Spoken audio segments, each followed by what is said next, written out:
Hello दोस्तों, आज मैं आपके सामने एक ऐसी चीज लेकर आया हूँ which is about how to use the words correctly, है ना। वर्ड्स और उसके करेक्ट यूजेज क्या होते हैं, मैं वो लेकर आया हूँ। अक्सर क्या होता है कि इंग्लिश में या किसी भी लैंग्वेज में कि मतलब जो वर्ड्स तो मालूम होता है उसका मतलब क्या होता है, we know the meaning of the word but we don't know how to use it correctly. और कभी कभी नोइंगली या अननोइंगली हम उसको इनअप्रोप्रिएटली यूज कर जाते हैं, ठीक है। और कुछ का हम करेक्टली भी यूज कर जाते हैं, लेकिन कुछ ऐसे बहुत आसान से शब्द होते हैं वो आपकी बहुत ही आसान, जो चलते फिरते, जैसे बिफोर हो गया और अबाउट हो गया, इन सब चीजों का हम इस्तेमाल उस नहीं जानते कि इसका इस्तेमाल किस तरह से होता है। हम नोइंगली अननोइंगली उसको यूज करते हैं, बहुत ही फ्रीक्वेंटली धड़ल्ले से उससे बात करते हैं हम, लेकिन हमें मालूम नहीं होता कि ये इसका इस्तेमाल ऐसा क्यों हो रहा है। जब कोई स्कॉलरली क्वेश्चन पूछ देता है, जब कोई एग्जाम में इस तरह का क्वेश्चन आ जाता है, तो बच्चे जो है अक्सर उसमें घूम जाते हैं। उनको ये समझ नहीं आता कि ये क्या पूछ रहा है, हालांकि उनको इसका मतलब मालूम होता है, लेकिन ये इसका नाम क्या है, what is the rule behind it, what is the reason behind it, what is the rule of it, ये नियम नहीं पता होता, कायदा नहीं पता होता और इसके पीछे क्या वजह है। तो इन चीजों को ध्यान में रखते हुए मेरे दिमाग में ये ख्याल आया, यानी मेरे माइंड को क्लिक किया, क्यों ना एक ऐसा वीडियो बनाया जाए जो बच्चों के लिए आसानियां पैदा हो और वर्ड्स को समझने में बहुत आसानी हो। क्योंकि देखने में बहुत आम सा वर्ड है, बिल्कुल चलता फिरता, जो कहते हैं ना कि मतलब आपको रेडियो पे मिल जाने वाला वर्ड है, लेकिन जब वो वर्ड के जब क्वेश्चन आते हैं तो फिर परेशानी हो जाती है कि इसका नाम है क्या, मैं तो जानता हूं इसे, लेकिन इसे कहते क्या है। तो ना कोई इसे इग्नोर कर सकता है और ना कोई आगे बढ़ सकता है उसको कोशिश करके। तो चलिए इसी तरह के कुछ वर्ड है जो हम लेकर आए हैं आपके लिए। तो दोस्तों, इसी तरह का बहुत सारे कॉमन वर्ड्स में एक आफ्टर है।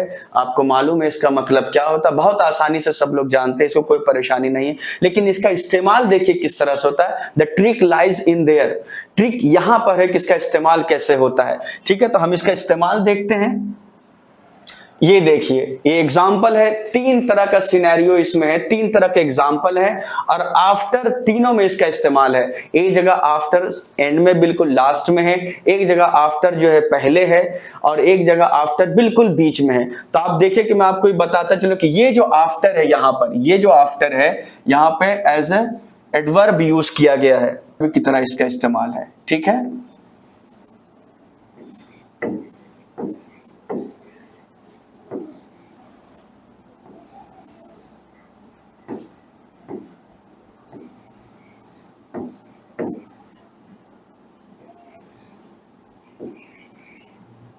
अच्छा,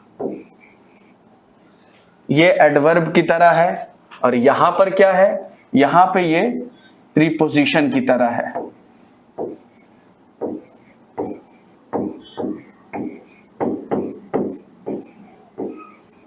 प्रीपोजिशन की तरह है और यहां देखिए यहां किस तरह है, यहां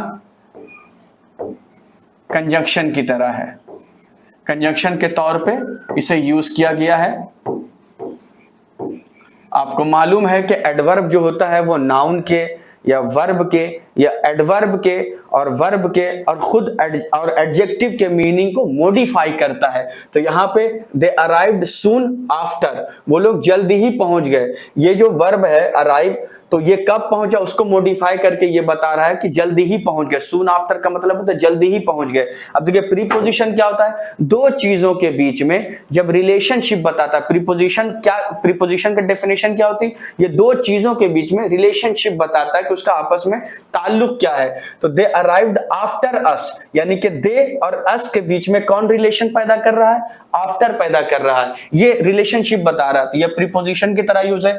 और कंजंक्शन क्या कहते हैं, जब जो सेंटेंस को जो जोड़ने का काम करता है उसे कंजंक्शन कहते हैं। तो यहां देखिए they arrived after we had left, यानी कि वी हैड लेफ्ट एक सेंटेंस, दे अराइव्ड एक सेंटेंस, और इसको जोड़ने का काम कौन कर रहा, इसको जोड़ने का काम आफ्टर कर रहा है, ठीक है।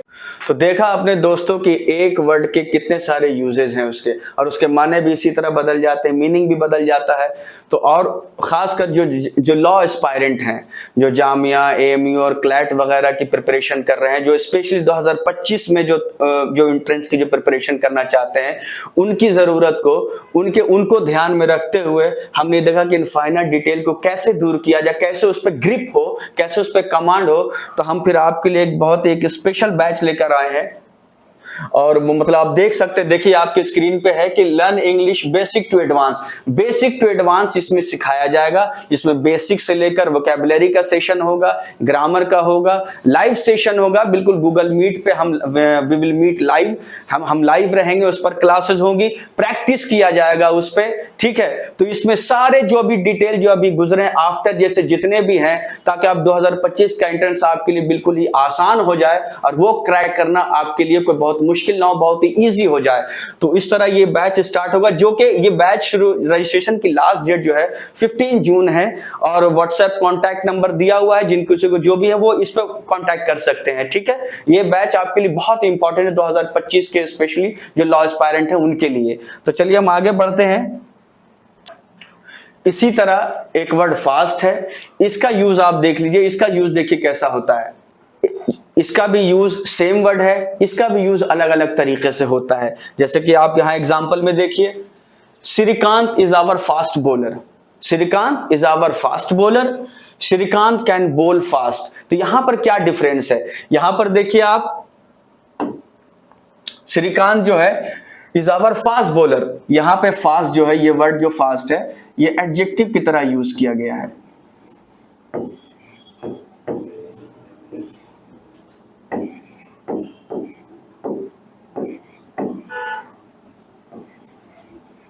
एडजेक्टिव की तरह यूज किया गया यहां पर, ठीक है। और यहां पे आपका ये जो फास्ट है, ये एडवर्ब की तरह यूज किया गया है। तो देखा आपने कि आफ्टर की तरह फास्ट भी एक ही वर्ड है, लेकिन कैसे अलग अलग उसका यूज है। तो ये क्या होता है, ये पार्ट्स ऑफ स्पीच है, और पार्ट्स ऑफ स्पीच के जैसे उसमें नाउन, प्रोनाउन, एडजेक्टिव, एडवर्ब वगैरह होता है। तो इसकी सबसे बड़ी खास बात है, इसको हम कहते हैं classification of words, classification according to the parts of speech. कौन कब ये एडजेक्टिव होगा, कब ये एडवर्ब होगा। और इसकी सबसे अच्छी पहचान, सबसे आसान यही है कि जब तक सेंटेंस में हम न देख लें, हम नहीं बता सकते कि इसका ये एडजेक्टिव है या एडवर्ब है। तो it depends on the sentence actually, कि ये एडवर्ब है या एडजेक्टिव है। अब जो है दोस्तों, हम लोग आर्टिकल के बारे में पढ़ेंगे कि आर्टिकल के क्या डिटेल, क्या वो फाइन से पॉइंट्स होते हैं जो अक्सर इग्नोर हो जाते हैं।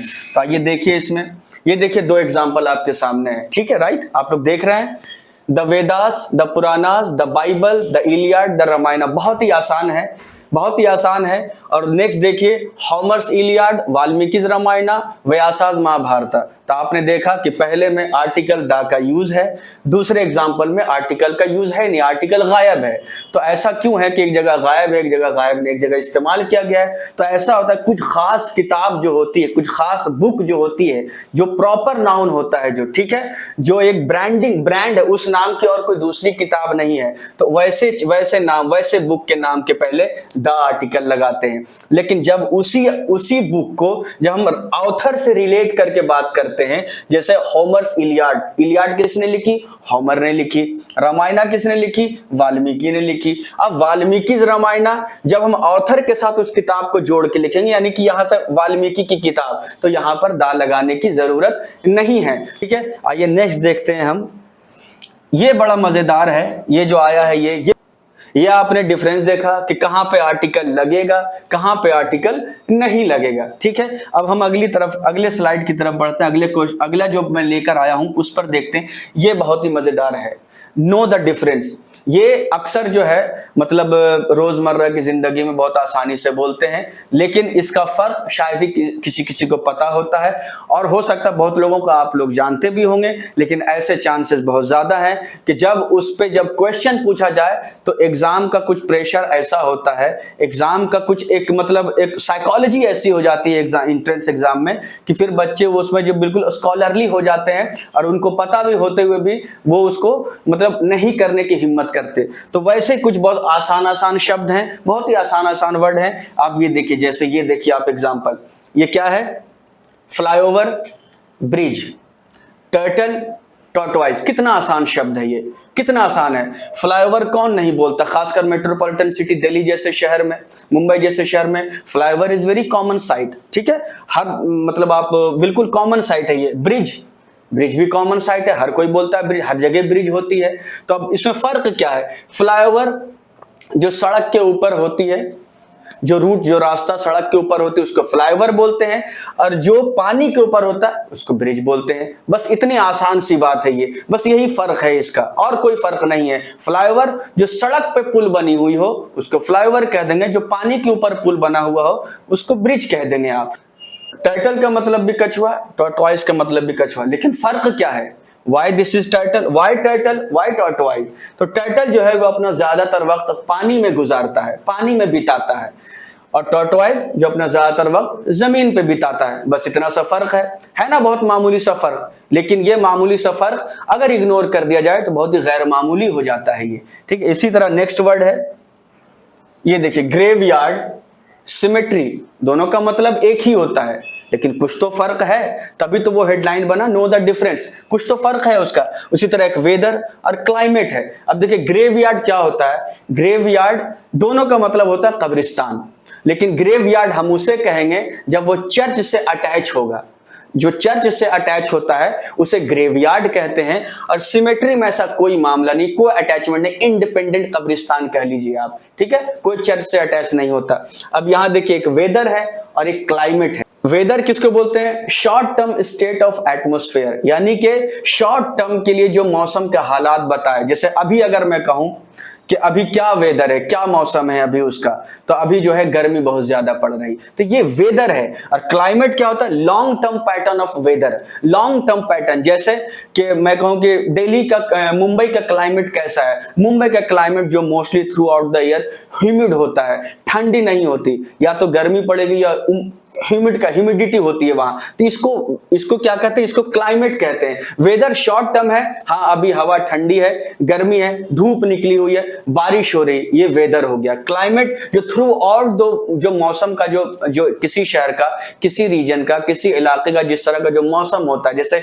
हिमाचल प्रदेश ले लीजिए, वहां का क्लाइमेट कैसा है? ठंडा क्लाइमेट है वहां का वेदर तो ठंडा होगा जब ठंडी आएगी, तो जब सर्दी आएंगी तो सर्दी होगी, लेकिन वहां का क्लाइमेट ऑन एन एवरेज वहां का क्लाइमेट ठंडा ही होता है। तो ये फर्क होता है क्लाइमेट में और वेदर में। बस वेदर और क्लाइमेट का यही फर्क होता है कि वेदर शॉर्ट टर्म एटमॉस्फेयर को बताता है कि अभी करेंटली क्या मौसम चल रहा है, ठंडी है या गर्मी है या बरसात है, क्या है। और क्लाइमेट में क्या होता है? ये लॉन्ग टर्म वेदर पैटर्न को बताता है कि फला जगह का मौसम का हाल कैसा होता है। जैसे हिमाचल है तो वो ठंडी जगह है, वहां का क्लाइमेट ठंडा है, ठीक है, फला जगह का क्लाइमेट गर्म है, इसको क्लाइमेट कहते हैं, जो लॉन्ग टर्म होता है, ठीक है। ये फर्क होता है बस। हालांकि बहुत आसान शब्द है, बहुत ही कॉमन शब्द है, लेकिन बहुत ये छोटे छोटे से फर्क है जो एक बहुत बड़ा फर्क पैदा कर देता है अपने आप में। सो आपने देखा दोस्तों, आज का वीडियो कैसा लगा हमें जरूर बताइए, लाइक कीजिए, कमेंट कीजिए, अपने फीडबैक दीजिए, सब्सक्राइब जरूर कीजिए और बताइए अपने फीडबैक ये वीडियो आपको कैसा लगा।